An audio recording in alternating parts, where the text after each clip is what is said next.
Joylar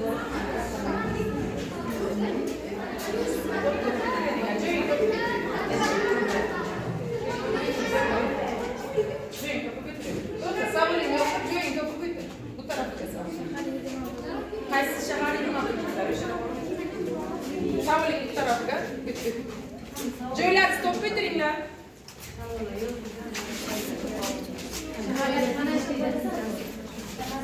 Ma'lumotlaringizga mos joylar stop etiringlar. Ma'lumotlarga mos joylar stop etiringlar.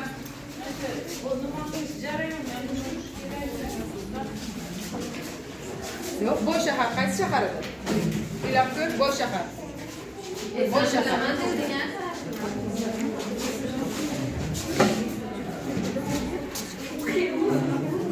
Ko'ringlar. O'tamiz. Joyimiz topib o'tirib olamiz o'quvchilar, tezroq. Joyimiz topib o'tirib olamiz. E'tibor berasiz. Siz uchun motivatsion so'z yozilgan. Rus ingliz tilida ikkinchi tomonida siz joyingizni topishingiz uchun savollar yozilgan. Buxoro, Termiz, Qo'yqant rejasidan tez o'tirgan o'rningiz to'g'rimi yo'qmi tekshiring. Tez. O'tirgan o'rnimiz to'g'rimi yo'qmi tekshirib olamiz. 18-bet, demak, shaharlar berilgan bet 22-bet. Hammamizda o'rnimiz to'g'rimi? Esan xato o'tirganman bilaman. Savolini ko'rdim. Yana kimning joyi noto'g'ri? Tezroq o'quvchilar. Tezroq. Mana qo'ymayman. Nima joy o'tirmaysan? Sen ham o'tirgan joying xato. Tur.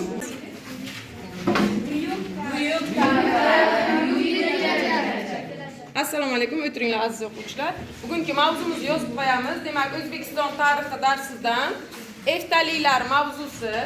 Daftarimizni ochib yozamiz mavzuni. Eftalilar mavzusi bugungi mavzumiz. Uyga vazifa nima berilgan edi o'quvchilar? Bu bizga eftalilar mavzusi 2-soat berilgan, 2 soatga berilgan. Bugun 2-soatimiz. Takrorlashda qilib o'tkazib olamiz, chunki o'tganda 1 soat eftalilar mavzusi bilan o'quvchilar tanishgan. Uyga vazifa nima berilgan edi? Chiqamiz. Ijodiy ishlarni bajarish. Kelinglar, qatorlar davlatni idora qilish uchun qanday omillar zarur bo'ladi? Eftalilar davlat boshqaruvida ma'lum qonun qoidalar mavjud bo'lgan. Davlat harbiy kuchga tayangan degan mulohazani tushuntiring. Harbiy boshqaruvni ta'minlash uchun qanday tartiblar joriy etilgan? Marhamat, guruh bo'lib yordamlashishingiz kerak. Eftalilar qay tartibda boshqarilgan edi? Qonun bo'lganmi? Xo'sh, qonun boshqaruvchini tayinlab beradigan nima bo'lgan? Kengash bo'lgan. Kim tayinlangan boshqarish uchun? Eng yaxshi kim munosib deb topilsa shu topilgan. Nimalar zarur bo'lgan davlatni boshqarish uchun?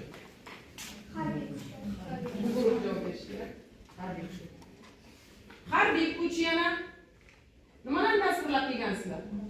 Tanga qo'yish nimalar bo'lish kerak ekan? O'z tanga puli yana boshqarish uchun qonun qoidalari, quroli, qurol-yarog'i. Bu degani demak ko'plab hududlarni bosib olganligi uchun etnik tarkibi xilma-xil bo'lgan. Bo'ldimi, boshqa yo'qmi fikrlaringiz? 3-chi hukmronligining dastlabki yillarida Sosoniylar tangalaridan foydalanishgan. Xo'sh, fikrlaringiz nima sababdan Sosoniy tangalaridan foydalanilgan? Sabab nima edi? Chunki o'sha davrda faqatgina tanga faqat Sosoniylar ishlab chiqargan. To'g'ri, demak, to'yizlarning tanga pullarini ishlab chiqargunlariga qadar ular qo'shni xalqlarning tangalaridan foydalanib turishgan. Demak, mavzumizning keyingi qismiga o'tamiz. Uyga marhamat. Do'stlar, demak, 10 ballik, 9 ballik savollar, 8 ballik savollar yopishtirilgan. Tortib javob beramiz. O'qi baland. 4-asrdan boshlab Turonning yirik madaniy va iqtisodiy markazi qayer? Yaxshi. Turonning markaziy nimasi Baxtiyar, Diyonat, Xorazm, Cho'chbegan. Yaxshi. Demak, 9 ballni o'zingga qo'lingga kiritding. Marhamat, olib qo'ygan nimangni daftaringga yopishtirib chiqamiz keyingi o'qib.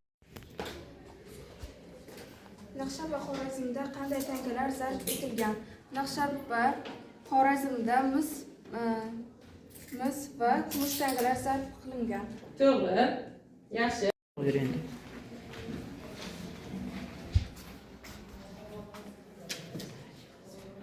Efsalar alifbosi qaysi yozuv asosida shakllangan? Xo'sh. Rim yozuv alifbosidanmisiz? Eftalilar yozuvi qaysi yozuv asosida shakllangan? Sug' yozuv asosida. Baxt asosida shakllangan. Demak, jarima ball sifatida olib qo'yasan u 8 ball. O'tirgin, yaxshi majlis, marhamat. Bo'ling. Peres qachon vafot etdi? 484-yilda Peres vafot etdi. To'g'ri. Demak, 8 ballik savoldan tortib chiqing.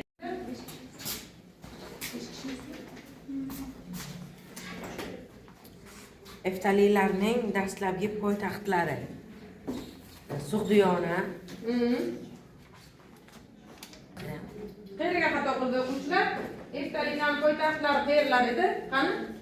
Yaqinidagi Poykent va Varaxsha. To'g'ri. Buxoro yaqinidagi Poykent va Varaxsha. Poykent hozirgi qaysi tumanga kiradi o'quvchilar? Qorako'l tumaniga kiradi. Varaxshachi? 3-punkt Jondor tumaniga. Shofirkon bo'lsa qaysi tuman edi? Chiqamiz 3-guruh. Vardon Z. Chiqinglar yana 2 kishi. Vaqtni ol. Chiqinglar 2 kishi. Xalqaro savdo bo'lib qaysi hududlarda muammolar? Xalqaro savdo tili qaysi hududlarda muomalada bo'lgan? Xaritadan ham bemalol ko'rsatishing mumkin. Xalqaro savdo tilining o'zi qaysi til edi bu? Sug' tili edi. Sug' tili qaysi hududlarda muomalada bo'lgan? Xaritadan ko'rsatishing mumkin. Yana bir kichik savol bilan.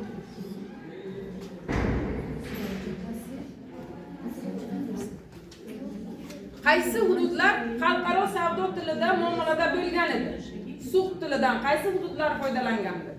Sizga aytdik, hozirgi ingliz tili qanday butun dunyoni da hukmron bo'lsa, o'sha paytda sug' tili bo'lgan. Nechinchi asrgacha dedik? 10-asrgacha sug' tili xalqaro savdo tili edi. Qaysi hududlarda foydalanildi? Yordamlashamiz. Xitoy, Hindiston, Afg'oniston, Sharqiy Hindiston hududlarida foydalanilgan. Demak, sizga 9 ballik jarima o'tirasiz. Eftali yoshlarga harbiy sohada nimalar o'rgatilgan? Eshitamiz. 3 ta narsadan. Otda. Ot choptirish. Yana?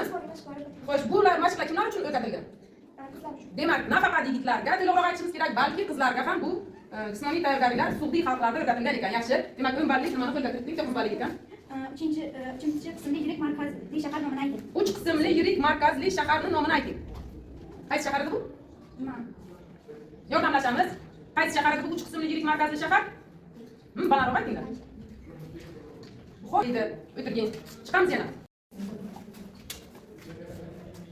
Eftalilar qaysi dinlarga e'tiqod qilishgan? Xo'sh, qaysi dinlarga e'tiqod qilishgan? Zardushtiylik va buddaviylik. Zardushtiylik, buddaviylik, yana moniylik, yana mazdakiylik, demak, yana qaysi oqim bor edi? Xristianlikning qaysi oqimi bor edi? Nestorianlik, yana tangrichilik, demak, dinlarga e'tiqod qilishgan. Esa ham to'liq javob bera olmading. Ko'taramiz, demak, keyingi savolimiz, shartda savol. Savol yozilgan, shishirasiz va javobini tezlik bilan yozib doskaga chiqib tortib tashlash. Doskaga chiqib tezgina javobini yozasiz va doskaga chiqib harakat qilasiz tezroq chiqishga. Shiring, yozing va chiqing. Tezlashing bu yo'g'idan muzika qo'yishimiz kerak.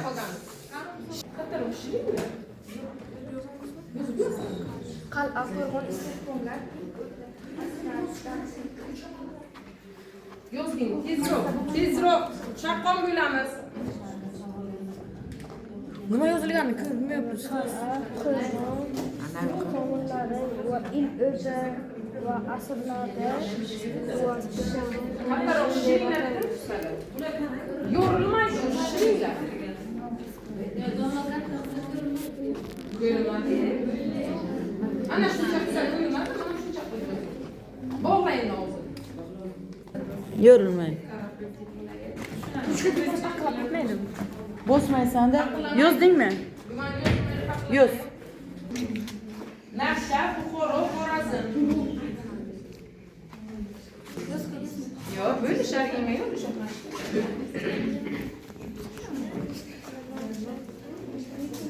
Yoz o'shan.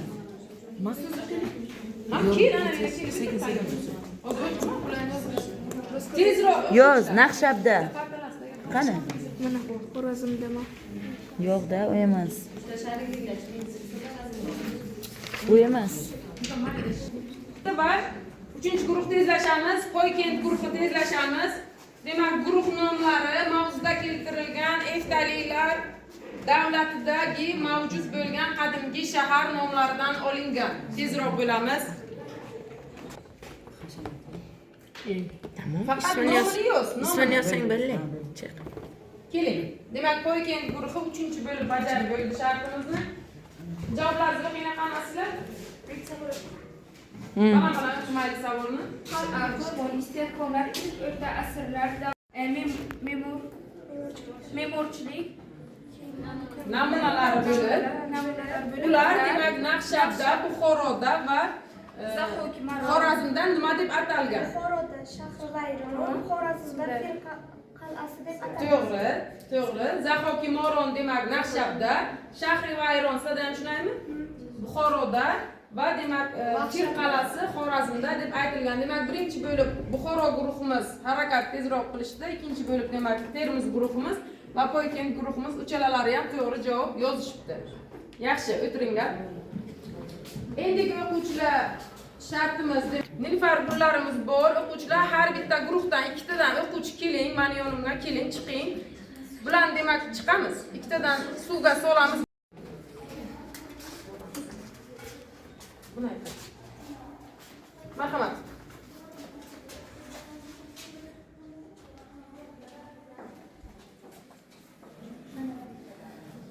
Yo'q, yo'q. Ochmaydi.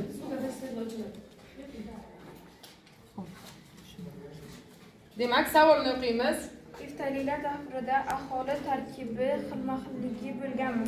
Xilma-xil bo'lganmi? Etnik tarkib xilma-xil bo'lganmi? Tarkib xilma-xil bo'lgan. Yaxshi. Marhamat, ol. Eftalon sulolasiga mansub qabila Tur'on hududida qachon hukmdorlik qilgan? 5-6 asrlarda hukmdorlik qilgan. Yaxshi. To'g'ri javob berdi ikkala o'quvchi ham. Eftaliklar 5-asr boshlarida yurtimizga qaysi tomondan kirib kelgan? Yaxshi. Qaysi tomondan kirib kelishgan? Sharqdan. Xaritadan ko'rsatib bering sharq tomonni. Sharq tomonni xaritadan. Ha, to'g'ri. Demak, mana bu tomondan, sharq tomondan kirib kelibdi. Yaxshi, to'g'ri javob berdi. Eftalon yana qanday nom bilan atalgan? Eftalon qanday nom bilan atalgan? 4 nom bilan atalgan. Yo'q, eftalon. Baxshunvar to'g'rimi javobi? To'g'ri. Yaxshi, o'tirgin. Turonda Ol. rangdorligi, Yarqiroqligi, tiniqligi. jihatdan mashhur bo'lgan mahsulot nima deb ataladi? Shisha. Shisha to'g'rimi javobi? Yaxshi. Joyimizni egallaymiz. Eftaliklar boshqaruv davrida qonun-qoidalar mavjud bo'lganmi? Mavjud bo'lganmi qonun? Yaxshi. Demak, qonunlar mavjud bo'lganmi o'quvchilar? Bo'lgan ekan, yaxshi ekan. Endi dastasi bor. Mehrinso, kelinglar san. Sizlar bittadan jazolar pul dastasidan olinglar. Sen ham qatnashmayapsan. Yozishding, ayolni ko'rib. Rustamjon, keling sizlar. Bittagina jazolar pul dastasidan oling. Demak, jazolar pul dastasiga siz uchun jazo belgilangan. Bu yoqqa qaraymiz, o'qiymiz. Nima deb jazo belgilanibdi? Don't go. Balandroq. Don't go. Don't go out. Nima degani bu? Demak, tashqariga chiqmay qoling. O'tirgin, senga bir kun ko'cha chiqishga zapret qo'yildi. Darsga yaxshi qatnashmaganing uchun. Marhamat. Mehrin so'yiqi. Nima degani bu? Demak, bir hafta mobaynida sinfingga gullarga suv quyasan, senga jazo. Marhamat. One day. Nima degani bu? Clean the board one day. Bir kun doska artish jazosi bilan jazolanding. Marhamat. Darsga sal aktivroq bo'lamiz o'quvchilar. Keyingi shartlar qo'yilgan.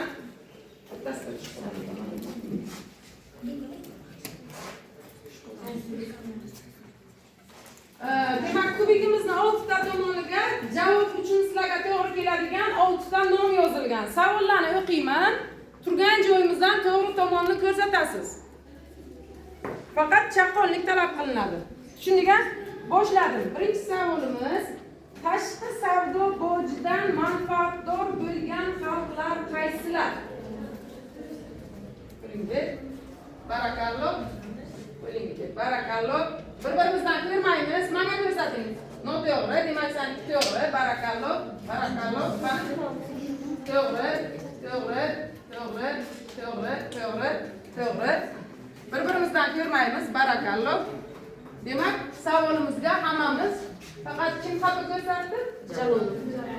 Jaloldan boshqa hammamiz to'g'ri ko'rsatdik. E'tiborli bo'lamiz. Demak, bular ektallar. Ikkinchi savolimiz: Ipak yo'li savdosida vositachi bo'lgan xalqlar qaysi? Barakalloh, barakalloh. Yaxshi, yaxshi. Qani? Barakalloh. To'g'ri, to'g'ri, to'g'ri, to'g'ri. Bir-birimizga aytmaymiz. Menga ko'rsating faqat, hammaga ko'rinmasin. Yaxshi, yaxshi. Jo'ni bo'linglar. Barakalloh. Demak, hammamiz to'g'ri topdik bu savolga javobni. Keyingi savolimiz: xalqaro savdoda eftallar bilan raqobatchi bo'lgan xalqni ayting. Demak, raqobatchi bo'lgan xalqlar xato, to'g'ri, to'g'ri, xato, to'g'ri, to'g'ri, to'g'ri. Barakalloh, barakalloh. Pulni ham chizmadik. Xato, xato. To'g'ri, xato, to'g'ri, to'g'ri. Demak, turk ko'rsatuvchilar adashmang, sosoniylar edi o'quvchilar. Keyingi savolimiz: eftallar dastlab kimning tangasidan foydalanishgan? Eftallar xato, xato, to'g'ri. Menga ko'rsating, boshqalar ko'rmasin. To'g'ri. Demak, to'g'ri. Hammamiz to'g'ri ekan. Barakalloh. To'g'ri. Yaxshi. Bir jonliroq qilinglar sizlar. Xo'sh, keyingi savolimiz 568-569-yillarda Vizantiya imperiyasi huzuriga xayrlik elchi tashrif buyurgan.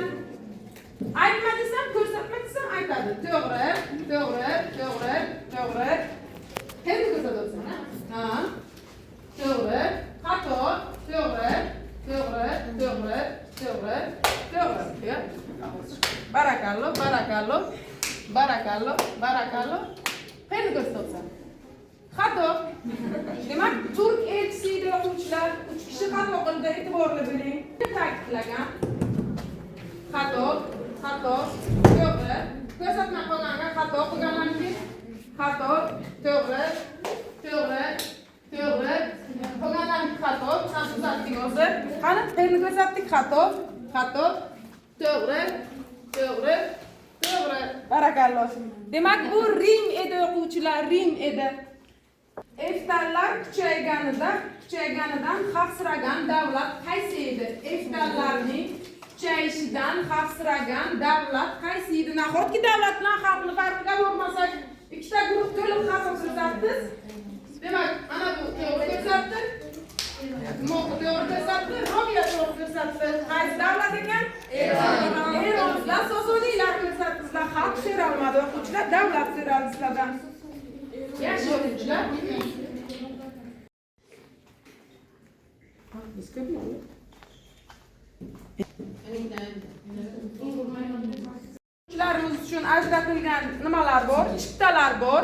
Demak, Buxoro, Samarqand, Toshkent, Shahrisabz bo'ylab sizlarga chiptalar beriladi. Sayohat qilib kelasiz. Shu uchun hozir boshlaymiz. Chiroyli ma'lumot, marhamat, Jasur. 5-6 asrda eftaliylar sulolasi Turon hududida hukmronlik qilgan. Yaxshi, yana davom ettir. To'ykent haqida sizlar ma'lumot beringlar. O'quvchilar, To'ykent haqida. Toykentni arablar Madina adda Jadirda Tujjor deyishgan. Yaxshi. bu savdogar shahar degan ma'no. Savdogarlar shahri degani yaxshi. Yana shu To'ykent guruh keltiring gapingizni. Yana hozir bilasiz. Marhamat. Bu davlat O'rta Osiyo, Buxoro shahri, To'ykent va Raqsha deb atalgan. To'ykent so'zini ma'nosini kim bergan ekan To'ykent degan atamani o'quvchilar? O'zlari. Nima degan ma'noni bildirar ekan To'ykent? Savdogarlar shahridir. Yo'q, To'y nima edi To'y? Oyoq ostidagi shahar edi. Yana nima deb aytilgandi To'ykent? Boykent deyilgandi. Bu nima degan ma'noni? Boy shahar ma'nosini bildirardi. Yaxshi. Yana nima To'ykentga? Qaysi tumanga joylashgan ekan? Suq shaharlardan biri Toykent. Suq shaharlardan bo'lgan yo'q. Yo'q, suq shaharlardan biri. Qaysi tumanimizda joylashgan hozirgi kunda? Toykentmi? Ha. Qorako'l qayerda joylashgan? Buxoroda, Buxoro hududida. Yaxshi. Yaxshi, ikkinchi guruhimizga o'tamiz. Demak, Buxoro shahri haqidagi ma'lumotlarni eshitamiz. Buxoro shahri 4 va 5 asrlardagi ijtimoiy va markaziy shaharlardan biri bo'lib, uning 21 gektar bo'lgan, uning maydoni. Bitta aytamiz, yaxshi. Boshqa kishi. Buxoro suvda ularning o'sha tanasi o'ng tomonida hukmdor rasmi tushirilgan bo'lib, zabt etilgan. Yaxshi. 4-asrda Buxoroning 7 ta darvozasi bo'lib, bu savdo tranzit yo'llarini yanada rivojlantirishga hissa qo'shgan. 19-asrda nechta darvozasi bo'lgan o'quvchilar Buxoroda? 7 ta. Yo'q, 19-asrda. 2 ta darvozasi bo'lgan o'quvchilar. Yaxshi. Davom ettiramiz. Bormi yana Buxoro haqida ma'lumotlarimiz? Qachon uni 2500-yiligi nishonlangan? Sizlar qo'llardagi qog'ozlarda ko'rdi. 97-yilda 2500-yillik yubiley. Sizlar aytib bo'lsin ma'lumotlarni marhamat o'quvchilar. Marhamat. Qadimgi zamonda Termiz shahriga Zartepa kelib 4-5 asrda qo'shilib 17 gektar yerni egallab yangi shahar kattalashdi. Zartepa hozirgi qaysi viloyatimiz hududiga kiradi? Zartepa hozirgi qaysi viloyatimiz hududiga kiradi? Surxondaryo. Keling Surxondaryoni ko'rsating. Surxondaryoni ko'rsating. Qani? Zartepa kerak. Termiz. Qaraymiz. O'zbekistonning qaysi qismida joy? O'tiring. Kim chegarasini menga aytadi o'quvchilar? Eftalilarning chegarasini. Qaysi hududlar kirardi eftalilarga? Shimoliy Hindiston, Sharqiy Turkiston, Sharqiy Turkistonni aytdik. Va demak, Xuroson yoki hozirgi Eron hududi kirgan ekan, qaysi davlatdan raqobatchi bo'lgan ekan bu? Sosoniylar. Qaysi davlat? Eron davlatining sulolasi Sosoniylar bilan demak o'quvchilar doimiy ravishda bular nimada bo'lgan ekan, raqobatda bo'lgan ekan. Endi o'quvchilar eftalilar haqida animatsion roligimiz bor. Kitoblarimizda berilgan barcha ma'lumotlar keltirilgan. Shuni diqqat bilan ko'rib, zarur joylarni daftarimizga o'quvchilar yozib boramiz. Sust farzand berisizlar, oddiy darsliklarimizda bundan yaxshi javob berasizlar. Nimadan qo'rqdinglar? Tortinmanglar. Gapirib beringlar. 3-betida mana o'sha davrdagi shaharlar berilgan. Qarang, hammangiz 6 ta shahar berilgan. 6 ta shahardan tanlab 2 tasiga, demak, o'tmishi va hoziri o'sha shaharning nomi bilan qo'yasiz. Mavzusida esse yozish, yozing. Demak, 23-betdagi 6 ta shaharning 2 tasini tanlaysiz. Shaharning nomi bilan o'tmishi va bugungi kuni mavzusida esse yozish. 22-betda berilgan o'quvchilar ijodiy faoliyatni bajarib kelish, uyga vazifa. 22-betda berilgan ijodiy faoliyatni bajarib kelish. Darsimizda bugun bu guruhdan berdim nimalarni. Moqcheflar bu guruhdan faol qatnashdi. Demak, 10 ball bilan bugungi darsimizga baholanadi va sayohat uchun chiptani qo'lga kiritadi. Demak, Asila yaxshi qatnashdi, Muhabbat yaxshi qatnashdi, Aziza. Demak, Esanjon bu guruhdan juda ham yaxshi faol qatnashdi. Harakat qildi demak. Sevara, Muhammadjon, Jasurjon, Boburjon bugun ancha o'g'lim bo'sh qatnashding. Juda ham faol qatnasharding darsda. Darsga